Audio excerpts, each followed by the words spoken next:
Hi, this is Deep Noetics, and today we are going to be speaking about the Eurasian Heartland, or the mainland of planet Earth. Whenever we read history, we tend to read the history of the Roman Empire, history that is potentially more Europe focused. However, the Eurasian landmass is the actual heavy point of population. It is actually where most of the planet live and have lived throughout all of our history. So in those days, the heart really of planet Earth, the heartland of the world was Central Eurasia.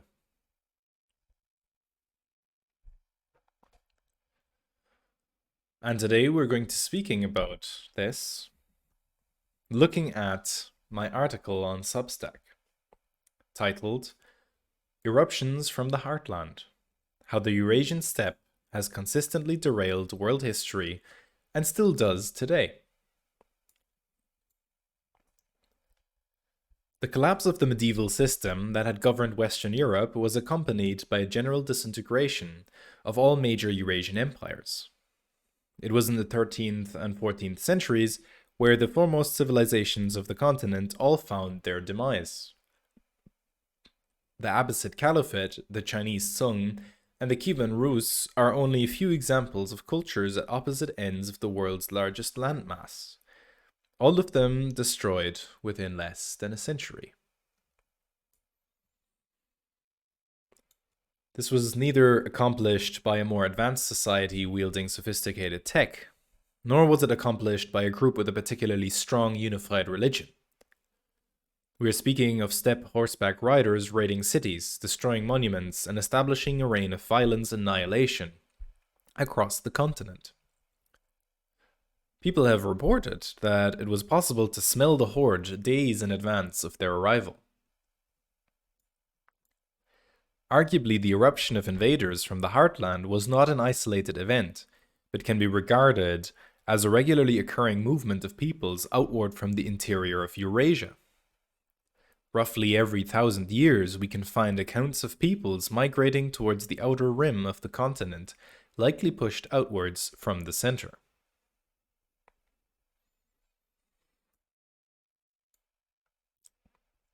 Here in the picture, you can see the heartland of Eurasia right here, then the rimland as described by Spickman, and the New World. So essentially, we have this one landmass that is connected with two peninsulas. One is Africa, that is you could say, somewhat separate peninsula, and then you have Europe, which is a sort of connected peninsula. Then you have the Rimland, and then outside of it, you got the New World, which has become the new imperial center. So the imperial center, for the first time in history, has kind of shifted fundamentally away from the Eurasian axis. In antiquity, classical antiquity was determined by an imperial center in the Mediterranean, the famous Roman Empire. At the same time, there was a separate imperial center on a separate territory in the east in China, the so-called Han Dynasty. The first people to think about really the geographical implications of the landmass, land structure, the geometry of the world, you could say, and the climate on political developments, on historical developments, the first one to talk about this was Ibn Khaldun with his work called the Muqaddimah, the study of the beginnings. You could say it's a historical work, but it was also the first sociological, socio-historical, a work that at the same time came with a theory about the patterns and cycles of history. He considered the North in general, the Northern Hemisphere, pointing in a way here at the heartland from where he lived in Northern Africa, as those that are kind of the counterweight, the counterpart to the desert of the Sahara, the desert of Africa.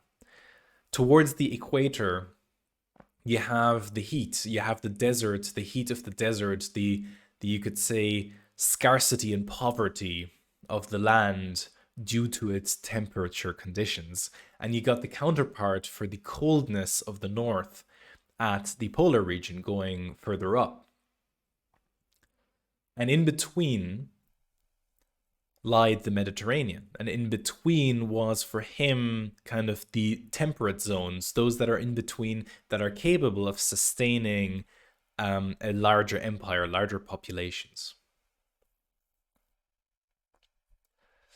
And so the imperial developments, as they always play out between inside and outside at the threshold border region, Peter Turchin would refer to it as a meta-ethnic frontier. They happen at those regions. The meta-ethnic frontiers become hotbeds and often breeding grounds for new imperial centers. But there's this idea that there was a kind of hidden and unknown imperial center, a center that was that had accomplished to be in a sense imperial, but at the same time without a center, without a common logical or structural unity. And that is represented by the Mongols. That is represented by the Huns, by the various Huns, the various Hun empires that formed throughout Eurasia, the various riders, horseback riders coming from the steppe of the heartland. The steppe here being kind of the other part of the puzzle. You have the desert and you have the polar desert, the frozen, the cold, the icy desert. And then you've got the steppe, which is just the plain. It is just the flat land that does not sustain agriculture, but it can sustain herds of animals. And animals that can move pretty long distances because of the terrain, because the terrain is flat and walkable and stable. This also enables the quick and swift migrations of horseback riders, of people sitting on the horses on and kind of becoming part of the herd. The herd is kind of merged into the idea of the horde. The horde is the herd. It's the horde of people on horsebacks being supported by the steppe. And this is a warrior like culture. It is a shamanistic culture. Shamanistic in the sense that it is superstitious. It has a multitude of spirits and ghosts and a kind of you could say incoherent or pre-coherent ideological structure. It is not in a sense formed to be consistent, but only to kind of enable a common group spirit, something that Ibn Khaldun referred to as the asabiya. Asab being Arabic for the nerve of a people.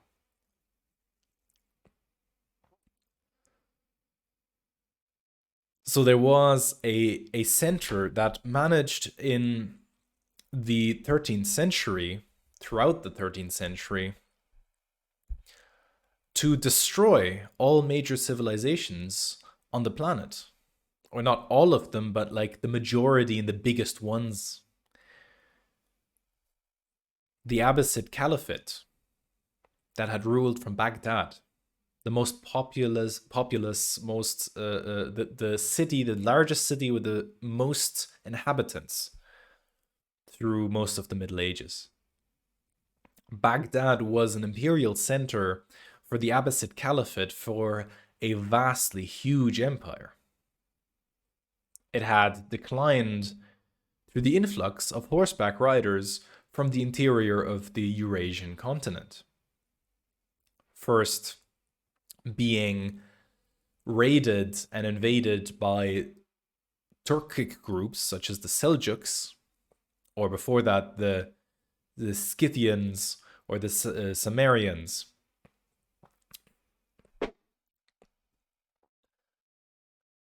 you have the Mongols essentially, after a first weaker wave of the Xiongnu or the Huns, you get a millennium later the Mongols, 1,000 years later in the next cycle, the Mongols, and they just sweep through Asia, and many of the largest civilizations collapse.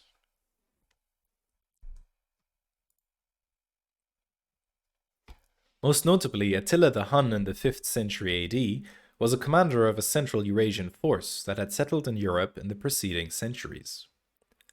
This same group, known in China as the Xiongnu, had also been invading the remnants of the weakened Han Dynasty in China. In this sense, the Mongol invasions of the 13th century can be seen as a repetition of the previous millennium. Due to the lack of documentary evidence and the steppe people's rather nomadic and pastoral lifestyle, it is generally difficult to find concrete details regarding the specific characteristics of their cultures and systems of government. Even the differences between ethnic groups living in the steppe remain blurry to the extent that we are only allowed a glimpse at the steppe population under the general umbrella term of Turkic Mongol people.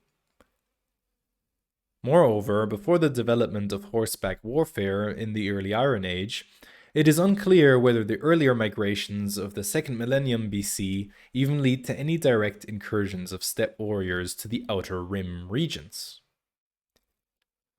The few accounts we know of may actually deal with non-steppe ethnic groups that were pushed from the Inner Rim to the Outer Rim. The earliest we know of are the post-Iron Age Cimmerians and Scythians. The mystery attached to steppe cultures and their persistent influence on world events bestows upon them a characteristics of a force of nature or blind animalistic instinct of a continent. This is known as Eurasianism. Alexander Dugin is probably the most famous proponent of a kind of Eurasianism that opposes the Atlanticism of the West. In other words, what used to be a sea-based empire under the Romans, the Mediterranean-based empire under the Romans, that was the imperial center of the Eurasian heartland, it has transformed now to a new sea, a much larger sea, and that is the Atlantic Ocean, which connects the American continent, or you could say the coastal elites of the east coast of the United States, with the elites on the west coast of Eurasia, which is members of especially countries like Britain, but also in many ways France, Germany, and the European Union as a whole.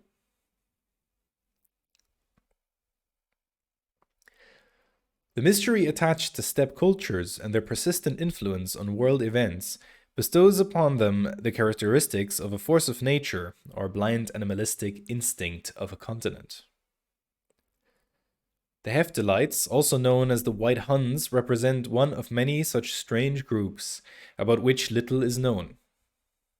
Steppe warriors appear as a destructive avalanche, annihilating anything that crosses their path, yet once they settled and adopted the customs of civilization and empire, we find their reigns ending rather swiftly. Only those Mongol descendant empires prevailed that accomplished a productive synthesis with another, more sophisticated culture could prevail. So the dialectic of empire is a constant merger. You could say a Hegelian master-slave dialectic, a constant merger between the inside and the outside of the empire. The entropic force, the development of kind of the overall necessary development of what causality imposes on us, you could say, is this perpetual movement, something that is the rise but at once the decay of an empire.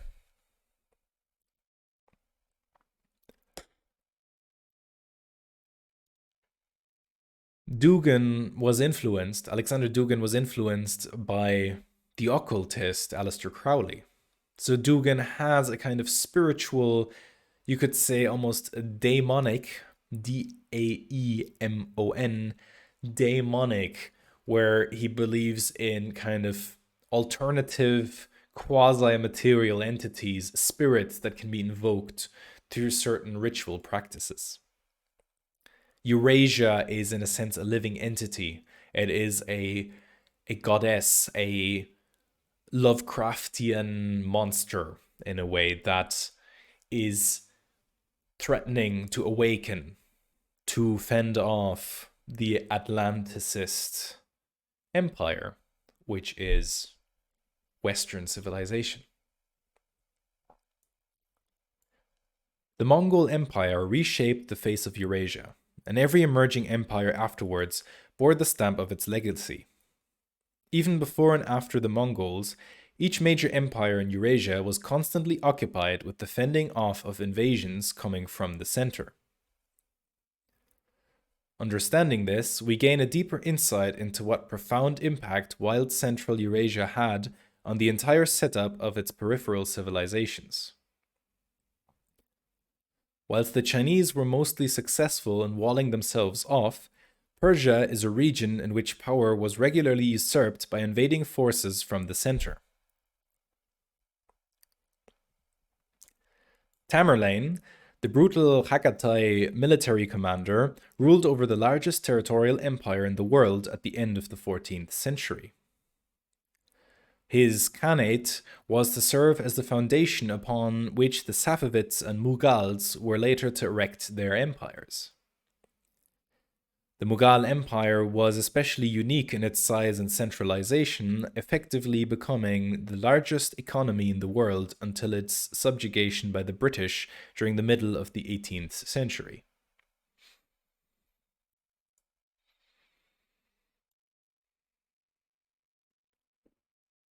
On a geopolitical level, the secondary effects of the Mongol conquests was enormous. Whilst Western Europe was not directly invaded, many of their Muslim foes were destroyed in the course of sweeping Mongol victories over them. Moreover, two major developments have left a profound and lasting impact on the subsequent evolution of world history. On the one hand, the novel interconnectedness of the Eurasian continent, connecting the golden hordes of Russia to the distant Chinese, facilitated, in addition to the greatest expeditions of Marco Polo, the transmission of the bubonic plague into Europe. This means that even the final death blow to the European feudal system can be indirectly attributed to the Mongols. Secondly, the direct threat that the Mongols continuously posed to the Chinese induced the Ming dynasty to deem the reinforcement and security of their western frontier more important than the expansion of their naval fleet. This effectively left the playing field of naval expansion open for the Portuguese to conquer and dominate. Despite the fact that Mughal and Chinese rulers showed little interest in European goods and merchants, the great naval game would later set the stage for the European conquest of the entire globe.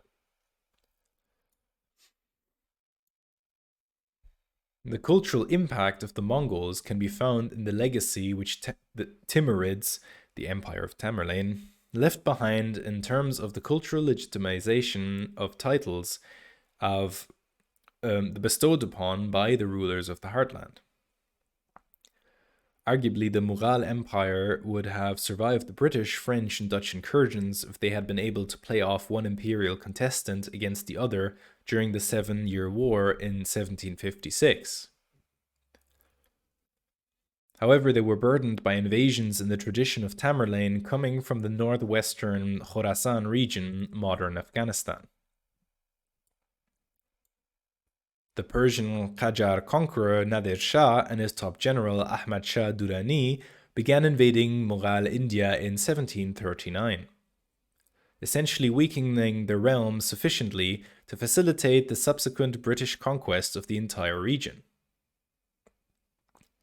India would evolve to become the heartland of the British Empire. the same role Mexico or some South American colonies had played for the Spanish. The rise of industrial production in Europe was made possible by the British Indian trade of raw materials and manufactured goods. Here we have Ahmad Shah Durrani. He was the first founder of a Pashtun dynasty of kings that ruled what is modern Afghanistan, Pakistan, and parts of India. He was a Pashtun, a group that still lives in the mountains of the Hindu Kush, that lives on both sides of the border of Afghanistan and Pakistan. It is the largest ethnic group in Afghanistan and largely represented in the Taliban, for example. Whilst America and South Africa required the establishment of a new modern infrastructure, importing slave labor from other regions with the adoption of India as a colonial prize, the British had gained an already existing power structure previously established by the Mughals. China, being another already established high culture and power center, also became part of the British colonial trade system, albeit heavily reliant on Britain's Indian base.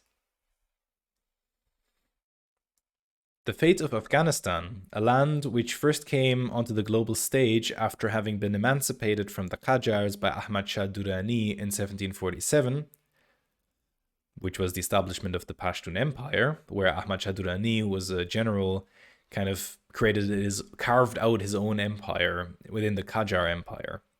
The Qajars ruled in Persia until colonial invasion placed the Pahlavi family onto its imperial position, which was overthrown in the 1979 Islamic Revolution, which is the regime still currently ruling in Iran.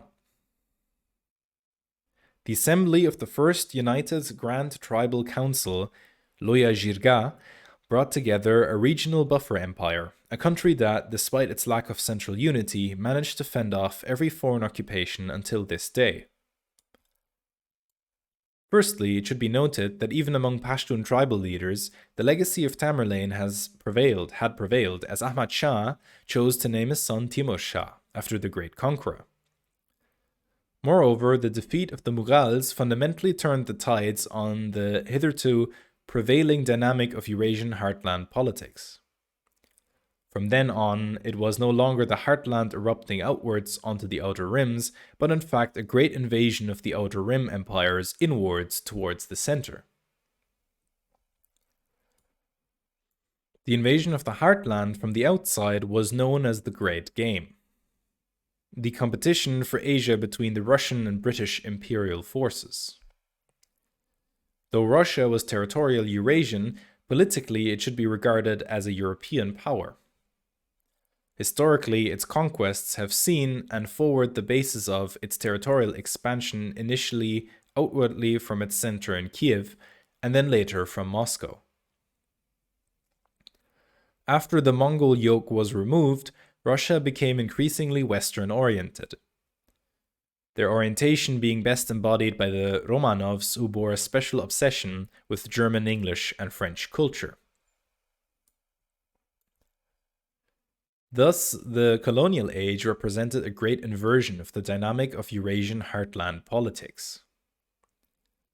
This inversion was carefully observed by Halford Mackinder, the originator of modern geopolitical theory.